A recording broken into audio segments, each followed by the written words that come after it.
All right, we are live again. Hi, everyone. Hi, dear Facebook friends and followers. This is Anna Stepchenko, your Florida real estate professional, and welcome to my educational series. For those who are watching me for the first time, I'm having my regular guest who actually no longer needs introduction. However, for those who are new, I'm happy to introduce the Sunny Isles Commissioner and the real estate attorney, Dana GOLDMAN. Hi, Dana. How are you? Good evening, Anna. Thank you so much. It's an absolute joy and pleasure to be a guest on your great show and to be a part of this series. Really, thanks. Thank you so much. Thank you, Dana. I really appreciate you coming on this Tuesday. I know that you always work around the clock, so thank you so much for your time and contribution to my series. We have always been talking about the condo rights, about the rules and regulations of the condominiums, because we've been more in touch with your legal part. But in my today's broadcast, I would like to talk about the other part of your career, the public service one. We've been metaphorically saying that you are a real estate attorney by the day and a city commissioner by the night. So let's discuss the night part. Can you please tell us something about yourself, who you are? Okay, so my name is Dana GOLDMAN, and I am a city commissioner. I've been serving on the City of Sunny Isles Beach Commission since late 2014, in which I was appointed to fill a vacancy. I ran in a special election in 2015, won that. I was elected to serve my first full term in 2016, and here I am. It's now I'm up for re-election. So it's been a very exciting part and time in the history of our city. As you know, I am, by way of background, I am an attorney. I've had lots of experience both on Capitol Hill and also at the local level, and been involved in a variety of activities and nonprofits and so forth. But clearly, having that background as an attorney, it serves me well in terms of, creating and directing policy for the city and for its present and for its future. Dana, can you please tell us in a few words how long have you been in the office, and what made you decide to serve in the public office? What was the trigger that inspired you for doing this? So, I've told the story before, but essentially, I had worked at the federal level when I lived in Washington, D.C., and when I was in law school. But when I moved to Sunny Isles Beach and bought a condominium unit, I kind of asked around and said, you know what, here I am. I've got roots now. I'm a Florida native. I'd like to get involved a little bit and volunteer and contribute my time. And from that point forward, I went to meetings. I got involved in the city advisory committee. I then became the chair of that committee. And then, of course, I went on to the commission. So it's been about 5.5 years, going on 6. And it's just been a great joy because you view it as a resident, and then you view it from sort of the other vantage point, which is how can I really impact others? So actually, just to circle back to your point of lawyer by day and commissioner by night, it's almost like a continuous flow, because you're going to get, as a commissioner, you're going to receive calls from residents and constituents and stakeholders and other issues that arise. So it's this kind of flows, it flows through your day, it flows through your night. And then, of course, as a commissioner, you have city events, you have budget meetings, you have monthly meetings, you have town halls. So it's really kind of around the clock and at different intervals. So the work never stops, essentially. I know. It's been here. I know, Dana, that you always work around the clock, and the contribution that you make to the city has always been very, very valuable. And I've been attending your meetings, your workshops, and the amount of work you put into improving the life of the city and improving the quality of life of the residents has been priceless. Can you please, in a nutshell, describe a day in the life of a commissioner? Because we normally see you standing at the tribune with the microphone and addressing speeches to the crowd, but what's going on behind the curtains? So, so we have basically a monthly cycle, so to speak, and an annual cycle. So we have different kind of cycles of activity. In the daytime, as a commissioner, if we have constituent issues and constituents want to contact us, then we will respond to those issues and then interface with the city staff. So most of the work, or the vast majority of the work, occurs at the staff level. But if constituents have particular needs or issues, they may have a relationship or they may contact us. And then if it's something that needs to be addressed personally, we'll have a personal meeting about that. And then we will figure out what is the issue or the challenge or the problem, and then we will direct it to the right person. So having the knowledge of how the city works and what issues can be addressed by what department is very vital to this position. So that occurs on the daily basis. And then on the nights and weekends, of course, we have events that the city sponsors that we take part in. And then at the large global level, we have monthly meetings where the commissioners approve whether it's budgetary items, zoning items, or other issues that goes to that level of the commission. And then on an annual basis, we review and we approve the overall budget and the direction of the city. And then, of course, there we have capital improvement projects, ongoing operational projects that are part of that budgetary process. So that's so it's a combination of different strata. And that's a very long list of duties that are on your plate. So when do you sleep, Dana? Not much, but in addition to that, of course, we all have our favored or personal projects. So for example, when I conduct the condo rights workshops, because essentially our city is vertical and 95% of our residents live in condominiums, issues and education and so forth revolve around condominium advocacy. So I conduct these workshops because that's a pet project of mine. And I have other projects that I'm very interested in personally, environmental projects and so forth. So I do outreach and advocacy of those particular areas of interest that I have. And so all the commissioners have their own areas, and those are some of mine.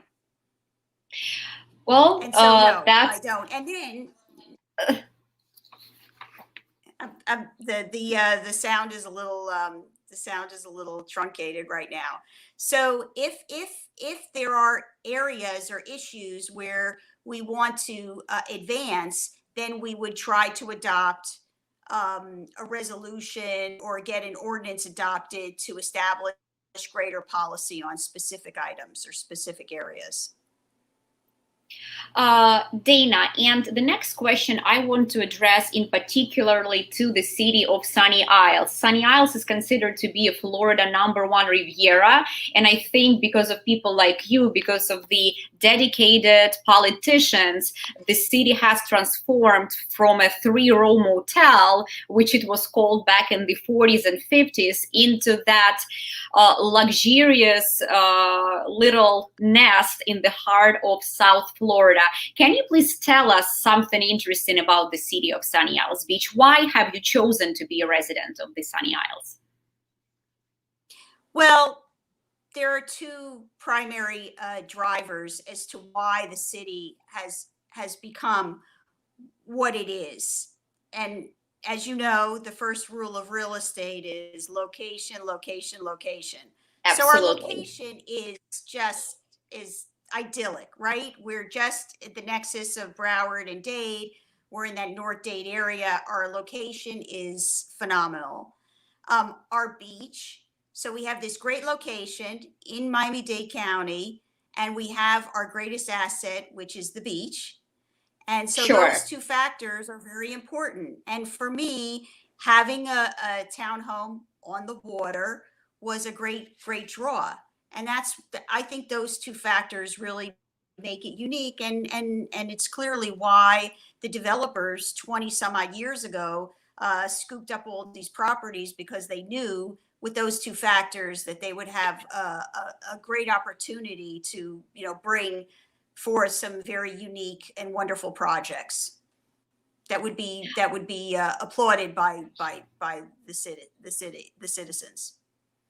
Well, I think it's absolutely has to do a lot with vision, and those who had vision decades ago became very successful today. And with their help, these beautiful world brand high rises like Aqualina, Ritz Carlton, Porsche, and many others have been erected. But we all know that along with the assets of the city, there are always issues, and there are situations that have to be addressed, and there are issues that have to be fixed. In your opinion, what is the city's greatest challenge today, especially given the COVID-19 circumstances that I think also impacted the situation in the streets, for example? Right. So for me, the twin challenges of any growing and successful municipality would be our traffic conditions and our public safety. So on the public safety front, we have a marvelous, fantastic police department. We have state-of-the-art facilities. We have as a coastal barrier community, we have a great location. So I think public safety has always been a great strong. We will seek ways, obviously, to improve that. So our public safety is great, but again, because of our location and because the Collins Avenue is a major route to and from north and south, we find that our traffic conditions are challenging at certain intervals, certain times, especially during the tourist season. So we're always looking for ways to mitigate our traffic conditions. So I have certain philosophy about that. I've advocated strongly for reducing the speed limit and for more transportation options. We've put up a couple of bridges, but the future is really looking at our sidewalks, our streetscaping, our traffic flow, and of course, making sure that we can kind of slow down the speed and get people out of cars and into other transportation options, because we are going to have to fulfill that going forward. It's really, our traffic conditions are definitely a very challenging factor in our city. Yes, and especially given the fact that there is so much construction going on, and it's really endless. We have new construction condominiums being built one after another, which also creates a lot of traffic in the streets. So a lot of clients of mine, especially those who are in the process of buying real estate in Sunny Isles in particularly, address this question: if the government, if the local Sunny Isles municipality has any plans as per how to open up the streets or somehow control that growing traffic. So could you please share with us a few ideas or plans, so to speak, as per how such increased traffic can be regulated? So they're kind of, I've studied this, I've been involved in this, I've had some ideas and thoughts about this, but for me, it's kind of counterintuitive a bit, but the reality is if you build more lanes and you build more roads, you're going to have more traffic. If you reduce that, you're going to slow down and create a, minimize or lower that traffic amount. So the idea is not to just add more roads and speed up everybody, because that's just going to create more and more traffic, right? Sure. People ultimately have to adjust to a different reality of reducing short trips, getting out of their cars, not utilizing their cars the way that we thought in the past, and other traffic options. And again, slowing down the speed limit, creating some one-way traffic options in the side streets, creating an environment for bicycle and pedestrian traffic flow.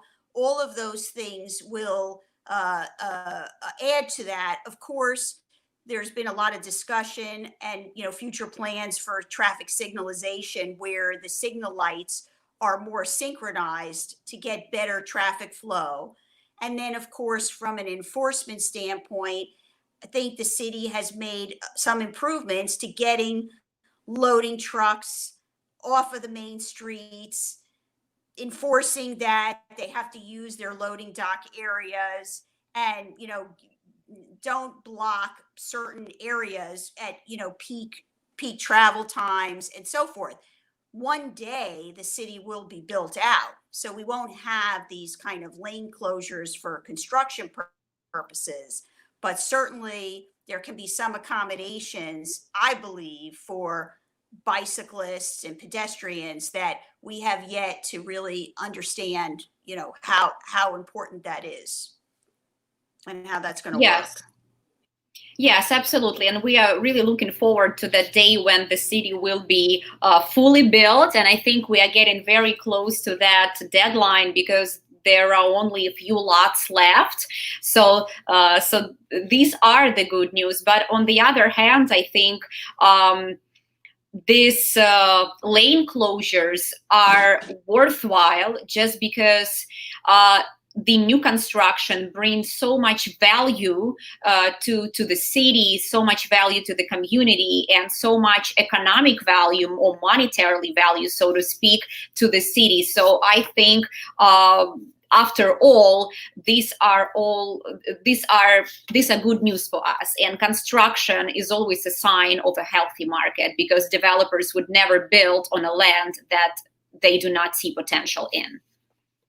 Right. And so we are, admittedly, in Miami-Dade County, a very car-centric, and especially in our city, we are very car-centric. There's no reason for me to have to get into a car to travel 2 blocks. We have retail options. We have grocery stores and restaurants and Vitality on the west side of Collins. And we need to build a better city that gets us out of cars and gets us on as pedestrians and bicyclists. And some people believe that in 10 years from now, many garages will become obsolete and have to be repurposed. But the data will prove that we really need to really calibrate how we look at these roads and how we move forward. Absolutely. But yes, absolutely. One of the things I personally adore about Sunny Isles is how infrastructurally effective it is comparing to its neighboring cities like Hollandale or Aventura or Hollywood that are not as infrastructurally advanced. So for those who are looking to spend more time walking and spend more time outside without using a vehicle, I believe that Sunny Isles is one of the best oceanfront options that are available in today's market. Right, and certainly Hallandale has, I'm sure, its challenges in terms of traffic patterns and conditions as it continues to grow. But we all have to adjust to that, and we have to find solutions, both big and small, and of course some alternative options. That is the future. That's the future of our city, and that is the future of other cities. Dana, are there any other critical issues that the city of Sunny Isles faces you want to talk about? Anything else besides the roads? Anything else you think needs to be fixed? So one of our hot button issues is really the development west of Collins. So we're in a zoning in process. So we've had a moratorium on any zoning matters in what's called the town center district. But that remains to be seen in the future. If we have redevelopment, what type and what level, what intensities, and what redevelopment will occur west of Collins. The prevailing opinion is that we don't want a condo canyon, but we will see in the future what the future holds for some of these properties that may ultimately be redeveloped west of Collins. That is a critical question moving forward for the city. Well, that's definitely not an easy question because it involves thousands and thousands of residents who will be participating, I believe, in that decision-making process. Is it going to be something decided by a number of votes of the residents, or it will be, or this bill will be passed within the municipality only? So the city will ultimately decide. We've had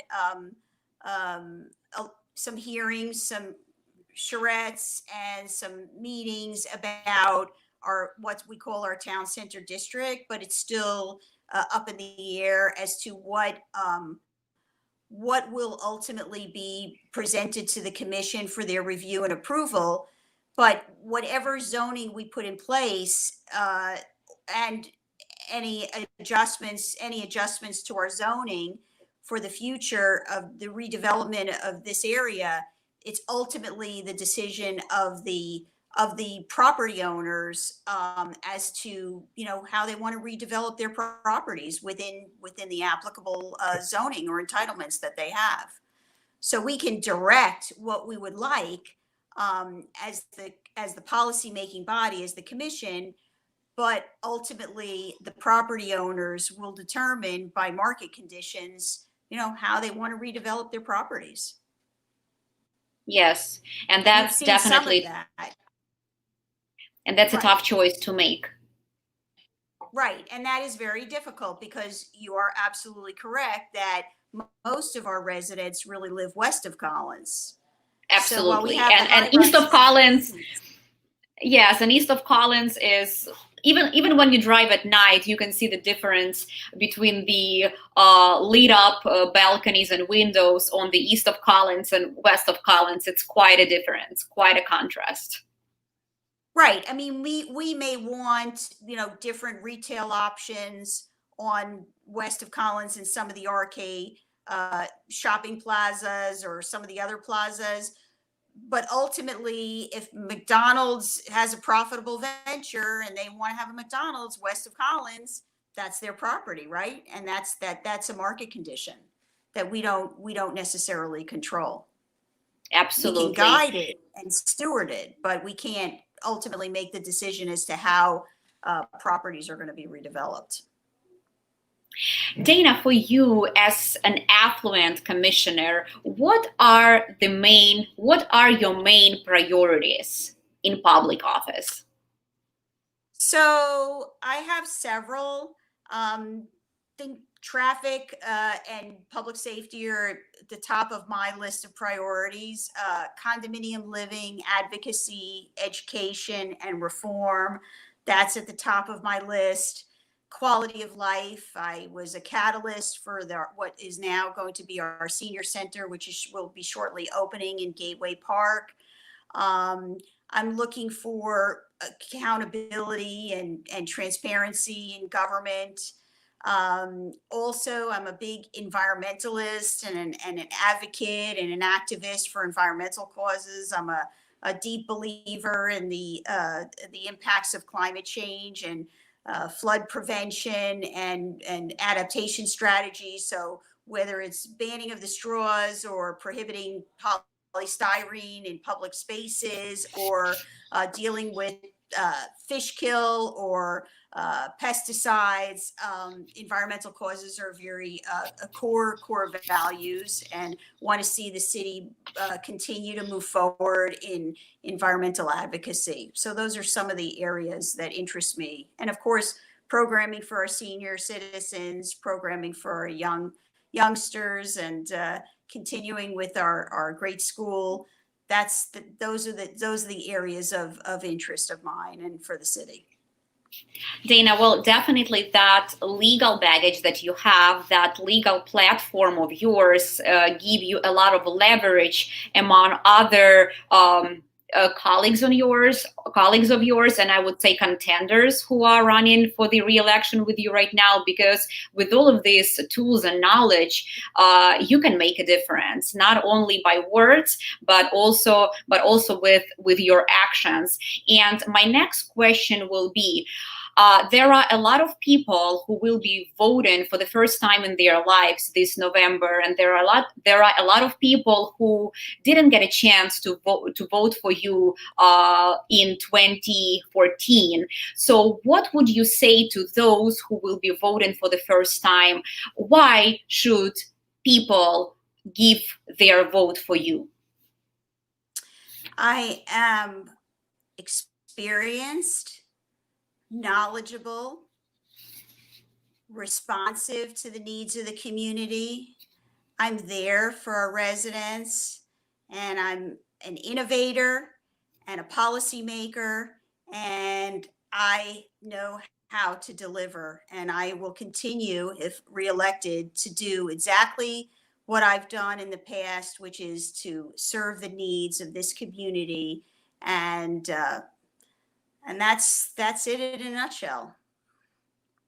And that nutshell was very, very diverse, and I can back it up from my personal experience, because when I had Sunny Isles city related questions and I would reach out to you, you would always respond almost immediately, and you would always offer a helping hand to me as a real estate professional with my questions, or to anybody else who would seek help of the city commissioners. So this is a very, very valuable quality when you are accessible, not only on paper, but also in reality. So thank you for that, Dana.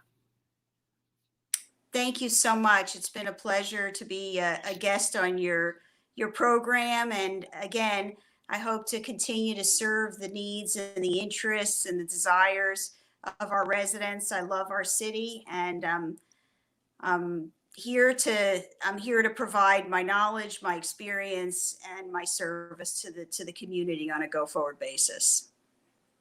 Dana, and my last question before we wrap this up: if you are reelected, how would you see the city in, let's say, 10 years from now? So that's a good question. So will the city, for me, I'd like to see the city continue to add green space and park facilities. I'd like to see the city comply with the original comprehensive plan and keep the zoning where it is so that we don't have an upzoned environment. I'd like to see reasonable growth in the city, that it doesn't impact the existing residents.